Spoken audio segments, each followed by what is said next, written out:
சென்னையை அடுத்த பல்லாவரத்தில் 1000 ரூபாய் கள்ள நோட்டை புழக்கத்தில் விட முயன்ற ஒருவரிடம் காவல்துறையினர் விசாரணை நடத்தி வருகின்றனர். இது முதல் முறை அல்ல. இந்த ஆண்டிலேயே பல முறை கள்ள நோட்டு கும்பல் பிடிபட்டுள்ளது. விரிவாக பார்க்கலாம்.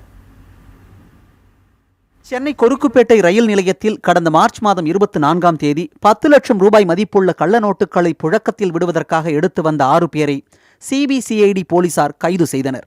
திண்டுக்கல்லில் கள்ள நோட்டு தயாரித்து தமிழகம் மற்றும் வெளி மாநிலங்களில் புழக்கத்தில் விட்ட புகாரில் தேடப்பட்டு வந்த ஜபருல்லா என்பவர் உட்பட 5 பேர் மார்ச் 15ஆம் தேதி கைது செய்யப்பட்டனர்.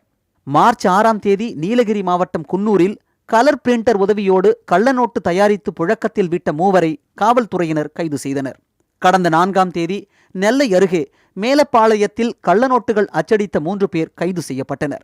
இவர்களிடமிருந்து 1.25 லட்சம் ரூபாய் மதிப்பிலான 100 மற்றும் 500 ரூபாய் கள்ள நோட்டுகள் பறிமுதல் செய்யப்பட்டன. கடந்த 18ஆம் தேதி தஞ்சாவூரில் கள்ள நோட்டை புழக்கத்தில் விட முயன்ற 3 பேர் கைது செய்யப்பட்டுள்ளனர். அவர்களிடமிருந்து 2,50,000 ரூபாய் மதிப்பிலான கள்ள நோட்டுகள் பறிமுதல் செய்யப்பட்டன. இந்த நிலையில் 27ஆம் தேதி சென்னையை அடுத்த பல்லாவரம் பகுதியில் 1000 ரூபாய் கள்ள நோட்டை மாற்ற முயன்ற வடமாநில இளைஞர்கள் 2 வரை பிடித்து காவல்துறையினர் விசாரித்து வருகிறார்கள்.